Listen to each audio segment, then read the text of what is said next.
Is that this year has been full of the highest highs and the lowest lows of my life, and I see so many women around afraid to speak right now, afraid to share their experiences, and fear is by design. It's what keeps us silent. But I also acknowledge that many people don't have the opportunity to speak, so I do feel fortunate that I've been able to, and it's the women who have had the ability to use their voice that's kept me strong and helped me in my belief and my fight for the world to be safer for women and girls. It's a pretty simple thing. Hi friends, welcome back to my channel.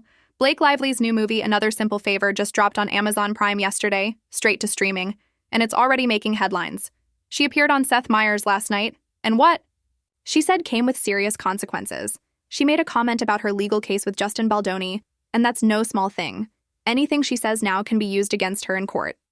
One of the claims is that she's running a smear campaign to damage Baldoni's image, ruin his name, and gain full rights to the film It Starts With Us. I honestly don't know what she's really trying to achieve at this point, but it felt strange that she brought up her kids right at the start of the segment. She said, "I'm leaning on my kids right now, they're my only source." Then she went on and on about how it's been a really tough year. That's when Seth asked if she'd like to share something, almost like he was teeing it up for her. It felt scripted, very scripted. She followed up with a statement acting like she speaks for all women, but she doesn't. And honestly, it reminded me of Ryan Reynolds hijacking Green Day's Hollywood Walk of Fame event with a speech mostly about himself. Blake Lively's new movie is terrible, absolutely terrible, and it proves how far the public is being misled. And Ryan Reynolds only met them a year or two ago while working on Deadpool and Wolverine. It felt really strange that he showed up like that, and honestly, it seemed like maybe he was the reason they even got the star. I still can't figure out why he was there, but he made their big moment all about himself. And just like that, Blake made her moment about her so-called suffering and victim role. Covert narcissists love to play the martyr. They live for the sympathy and the control it gives them. Blake and Ryan are tricking the public, plain and simple. I watched Another Simple Favor because I have Amazon Prime and it was free. Otherwise, I wouldn't have bothered. And wow, it was bad. Just awful. The story was all over the place, and I couldn't make any sense of it. Why would Stephanie even be in Capri? It made no logical sense. And Blake, who calls herself the co-star, is barely even in the movie. I was honestly shocked by how little screen time she had.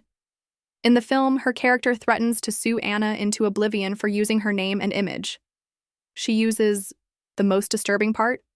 Blake Lively's character is drugged and then touched by her own twin. It's sickening.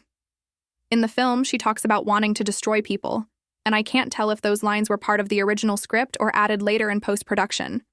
Maybe Paul added the into oblivion line during edits, but still. When you're facing a $400 million lawsuit, why say things like that? I honestly don't understand their choices. Either way, the movie is just awful. But here's what's even worse. Blake plays two roles, Emily and Charity. They're supposed to be triplet sisters, but one of them was killed in the last movie. So, now, only Emily and Charity are in this one. Charity didn't die at birth like we were told. She was raised by a woman named Aunt Linda. And Charity is mentally unwell, clearly disabled, and strangely in love with Blake's other character. By the end, Charity touches Blake's character while she's unconscious, and it's just gross. Yes, it's Blake doing it to herself, probably with a body double, but it's still disgusting. And the media? Completely silent about that scene. No one's calling it out, and I'm just stunned. This is what counts as entertainment in 2025? It's incest. It's nasty.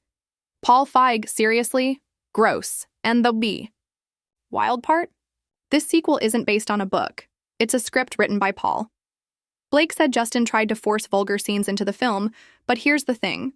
In this movie, Blake doesn't even have any romantic. These are not the actions of someone who's been sexually harassed. Real victims don't act like this.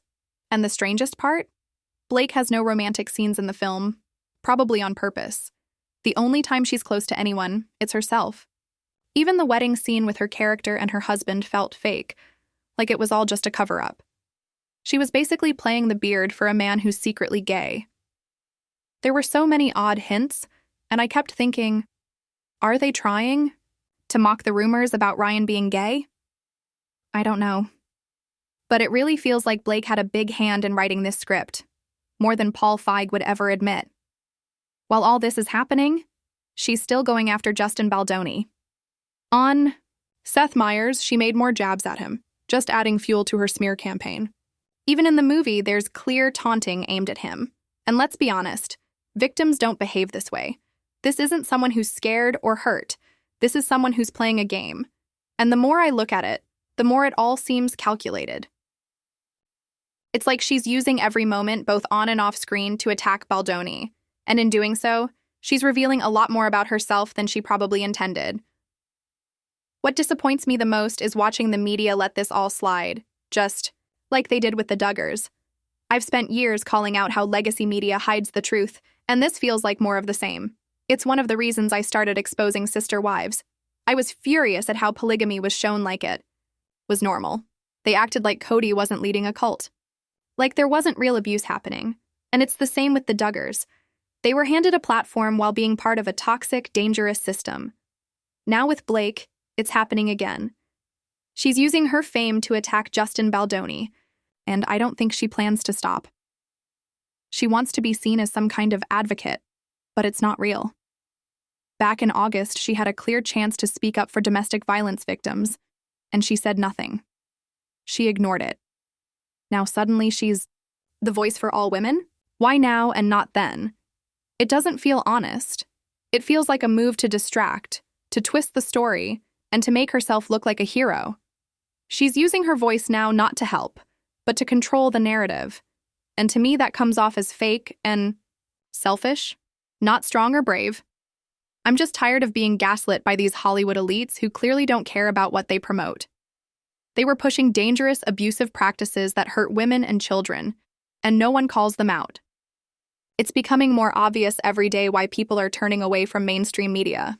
These outlets keep supporting narcissistic, abusive celebrities and never stand up to them. They let the gaslighting go on and never question it. I've barely seen anyone in the media push back.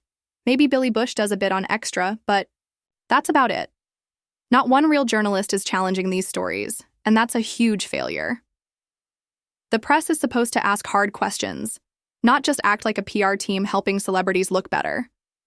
Their job is to hold people accountable, not to help the rich get richer. Anyway, moving on. Yesterday I told you about the latest in the case. Stephanie filed a motion to compel, and I said it felt way too early. I really didn't think she should be filing that yet. It seemed like she just wanted to get in front of the judge and remind them about her motion to dismiss. But some of you in the comments pointed out something important. She actually filed for a, do you want to stay in discovery or be forced to move forward? Which is it, Sloane? That's what made her request feel fake, like she was playing both sides. First, she wants to pause everything. Then she asks to push things ahead. It doesn't add up. And then we got into her bringing up the wiretapping claims. Well, now the other side has answered. They sent a letter to the judge too. It's short and straight to the point. I'm going to read it slowly and clearly, because I know some of you prefer when I do that. And yes, I know others don't. Love when I read out loud, but I do it for those who do. The letter says the Sloane parties are fully aware of the claims against them. Before I read more, I just want to say something important. A lot of what I mentioned yesterday in my video is actually in this letter. That tells me two things. Either I'm really tuned into the legal side, or they're actually paying attention to what I say. But honestly, I think I'm just reading the situation right. It feels like I'm making smart guesses that are lining up with what's really happening. This is one of the first times they've flat out said she used false sexual misconduct claims to gain power. Based on what I've seen and my experience covering these cases, this part stood out the most. The whole point of Sloane's motion was built on a weak argument, that they didn't know what the claims were. But the updated complaint clearly says the Sloane team told people, including the New York Times, that Baldoni is a sexual predator who assaulted Lively. It also claims he went after her and others who spoke up by spreading lies to damage her name and image. Pretty straightforward, right? The complaint also says the Sloane team kept making false claims when the media reached out. They accused Baldoni of trying to control the production and blamed him for the chaos, all based on lies. They claimed Lively gained control by using those false sexual assault stories. And this is where it hits hard. The Sloane side reportedly told the Daily Mail that talk of a power struggle on set was 1,000% untrue. They said, "Your info is totally off, and your reporters have it all wrong."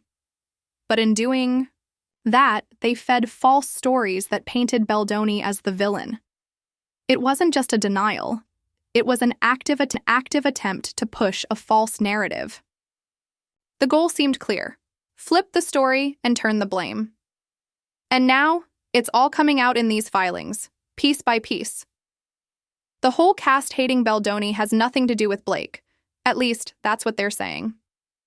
Wayfair sounds like they're panicking, trying to shift blame as the pressure builds. The filing claims Sloane painted Justin in a false light to cover for Lively. Now, I don't fully understand the false light part, or how defamation works when it's not about a crime. Like, if someone lies but it's not extreme, is it still defamation? That's something I'd need to research more. From what I gather, their defamation claim is based on Sloane twisting the truth to blame Justin for the drama on set. They're saying she told the media a false story to distract everyone and protect Blake's image. It feels like a classic misdirection, flipping the script to make Justin the problem. She did it, in their view, to take heat off Blake, and that's what they're calling out. Now, whether or not these claims will hold up in court, we'll have to wait and see. But the idea of casting him in a false light fits if she made him seem like someone he's not. Then at the bottom, there's a small footnote that brings up the wiretapping issue. The Sloane team said Melissa Nathan randomly listened in on a private call, breaking California's wiretap law. But 2 lines later, they admit they don't actually know if the Daily Mail or Nathan added someone to the call without Sloane's okay. So, in short, they accuse someone of a serious crime, then admit they don't have the facts. They told the New York Times a fake and harmful story about a sneaky PR attack meant as payback for sexual harassment claims. And the filing says Sloane's team knew the story was false, but still wanted it printed. That alone shows how far this supposed smear campaign might have gone. The complaint also claims Sloane's side spread lies to hurt Lively's name and make her look bad on purpose. They said Wayfair either took part in or didn't stop the bad behavior toward Blake and others, and that Blake got punished for reporting it. By having her image attacked, they mentioned these lies were shared with third parties, including the New York Times. But when it comes to the wiretap stuff, they admit they don't really know if Nathan did anything wrong. They're also trying to back off that claim quietly, like they want to drop it and move on. They even said that legally, what was described isn't wiretapping under California law. So it's like they made a serious accusation without solid facts, then backtracked. It's clear they're not planning to push that wiretap issue forward in the case. That part of the complaint feels like it's just there to stir drama, not win a legal fight. But the smear campaign piece, that's the core. That's what this filing keeps going back to, saying Sloane's team knowingly spread damaging lies. Blake Lively said in the article, "I hope my legal action helps expose the dark, revengeful tactics used to hurt people who speak out and protects others who may be targeted." She also claimed that neither she nor her team spread or planted bad stories about Baldoni or Wayfair. The article says her lawsuit includes parts of thousands of texts and emails she got through a subpoena. But that subpoena came from what's now seen as a fake case. The New York Times also reviewed some of those documents, which adds weight to how serious this all looks. What stood out to me is how the Times says it used the CRD complaint for info. That might be true. But they didn't include full text in the story. Instead, they clearly said messages were shortened. If you're aiming for honesty, why not show the full conversations? That choice alone feels shady. It creates doubt about what was really said and makes it easier to twist the truth. If Blake's team wanted the full story out, wouldn't they? Show everything, not just cherry-picked parts. You can't say you're being honest and then cut out key parts of messages. That just opens the door for people to question your side of the story. Editing for length sounds fine, but it also makes it easier to hide things. Especially in a high-profile case like this, trust depends on showing all the facts.